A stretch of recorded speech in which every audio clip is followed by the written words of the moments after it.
जय यीशु की। मैं हूँ प्रियंका डामोर और आप देख रहे हैं रेडियो वेदास एशिया की हिंदी सर्विस। कलीसिया समाचार में आप सभी का स्वागत है। कलीसिया समाचारों में प्रमुख है, पोप फ्रांसिस ने जेल में पवित्र द्वार खोला, made in prison jubilee 2025 tote bag का अनावरण किया। पोप फ्रांसिस ने बोलीविया के उपराष्ट्रपति से मुलाकात की। मृत्युदंड न्याय तक पहुंचने का अर्थ है जीवन तक पहुंच। एंग्लो इंडियन संसद में कोटा बहाल करने की मांग कर रहे हैं। आरवीए दिवस कोलकाता में आशा और विरासत का उत्सव। होली फैमिली कम्युनिकेशन सेंटर ने वार्षिक दिवस मनाया। COP 29 में किशोर प्रतिनिधि को जलवायु राजदूत बनाया गया। अब जानते हैं समाचार विस्तार से। पोप फ्रांसिस ने जेल में पवित्र द्वार खोला, made in prison jubilee 2025 tote bag का अनावरण किया।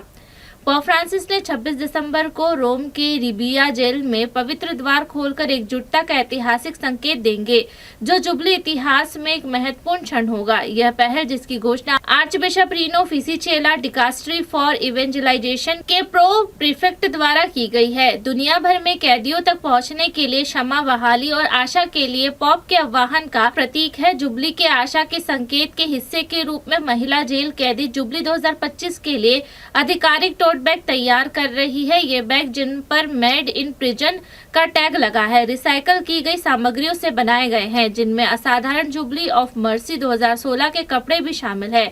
यह परियोजना कैदियों को व्यावसायिक प्रशिक्षण प्रदान करती है, जिससे वे वेतन कमा सकते हैं, कौशल हासिल कर सकते हैं। पोप फ्रांसिस ने बोलीविया के उपराष्ट्रपति से मुलाकात की। पोप फ्रांसिस ने शुक्रवार 29 नवंबर को प्रेरितिक भवन में बहुराष्ट्रपति राज्य बोलीविया के उपराष्ट्रपति डेविड चकुहांग से मुलाकात की। वाटिकन प्रेस कार्यालय के एक बयान के अनुसार उपराष्ट्रपति डेविड ने बाद में वाटिकन राज्य सचिव कार्डिनल पिएट्रो पारोलिन से मुलाकात की। उनके साथ राज्यों और अंतर्राष्ट्रीय संगठनों के साथ संबंधों के सचिव महाधर्माध्यक्ष पॉल रिचर्ड गलाघेर भी थे।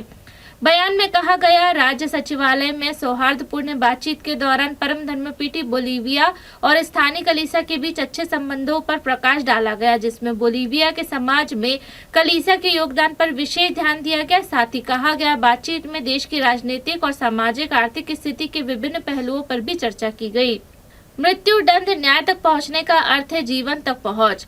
रोम स्थित संत इजीदियो कैथोलिक लोकधर्मी समुदाय द्वारा मृत्युदंड और न्याय पर आयोजित एक अंतर्राष्ट्रीय सम्मेलन में इस बात की ओर ध्यान आकर्षित कराया गया कि दुनिया की आधी से ज्यादा आबादी उन देशों में रहती है जहां मौत की सजा अभी भी मौजूद है।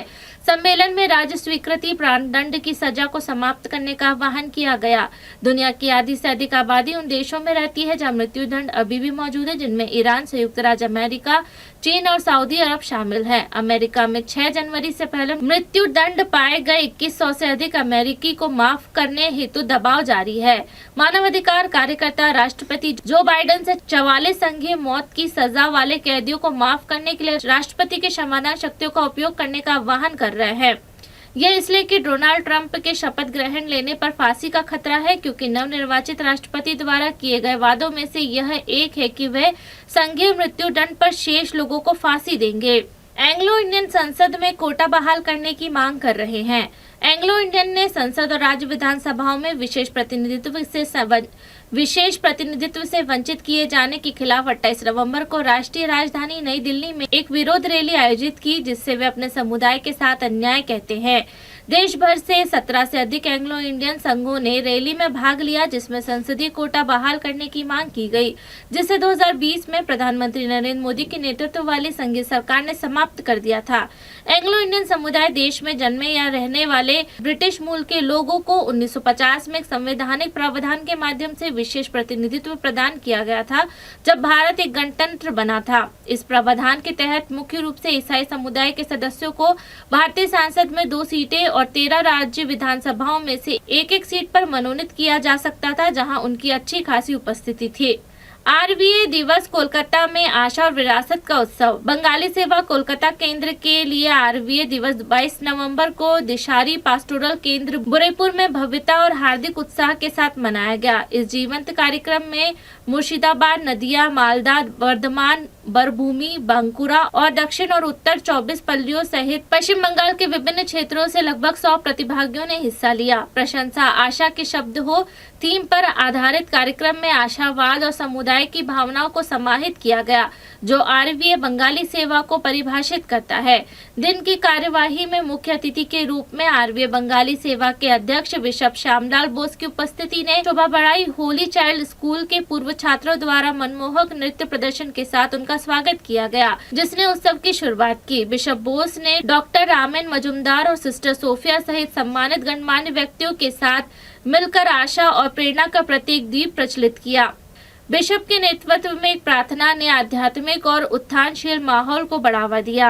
होली फैमिली कम्युनिकेशन सेंटर ने वार्षिक दिवस मनाया। होली फैमिली कम्युनिकेशन सेंटर सैकोलोल द्वारा आयोजित होली फैमिली मल्टीपर्पज हॉल सैंकोल में 22 नवंबर को संचार वार्षिक दिवस मनाया गया। होली फैमिली एजुकेशनल सोसाइटी स्कूलों के प्री प्राइमरी से 9वीं कक्षा तक के छात्रों सोशल सेंटर और फॉर्मेस के लिए इंटर स्कूल प्रतियोगिता का आयोजन किया गया, जिसका विषय था स्थिरता के लिए डिजिटल नवाचार। इस कार्यक्रम का उद्देश्य छात्रों को साधारणीय प्रथाओं को बढ़ावा देने के लिए डिजिटल उपकरणों और प्रौद्योगिकी के उपयोग के महत्व के बारे में प्रेरित और शिक्षित करना था। कार्यक्रम की शुरुआत ईश्वर के आशीर्वाद के लिए प्रार्थना नृत्य और निर्देशिका सीनियर मौली फर्नांडिस के स्वागत भाषण से हुई। उनके भाषण ने एक अधिक साधारणीय भविष्य बनाने के लिए रोजमर्रा की प्रार्थनाओं और डिजिटल नवाचार को एकीकृत करने के महत्व पर प्रकाश डाला। COP29 में किशोर प्रतिनिधित्व को जलवायु राजदूत बनाया गया। पिछले सप्ताह बाकू, अजरबैजान में आयोजित COP29 में कोलकाता के Don Bosco school Park Circus के एक छात्र प्रतिनिधि को संयुक्त राष्ट्र विकास और शांति एजेंसी द्वारा जलवायु राजदूत घोषित किया गया। कक्षा 9 के 14 वर्षीय छात्र स्वप्निक चौधरी को दिए गए प्रशिक्षित पत्र में लिखा है, हम COP29 में आधिकारिक प्रतिनिधि मंडल के हिस्से के रूप में आपके अमूल्य योगदान की सराहना करते हैं।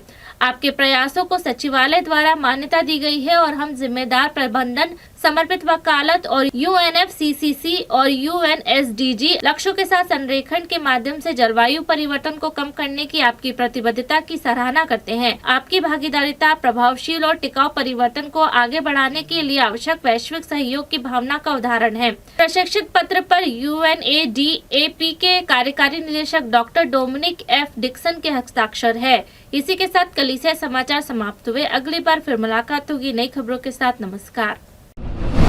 रेडियो वेरितास एशिया आपके लिए लेकर आए हैं आरवीए मोबाइल ऐप। आरवीए मोबाइल ऐप पर हमारे विभिन्न प्रकार के कार्यक्रमों का लाभ लें, हमसे जुड़े और एशियाई ईसाईयत की आवाज का हिस्सा बने। आज ही ऐप स्टोर एवं प्ले स्टोर से आरवीए मोबाइल ऐप डाउनलोड करें।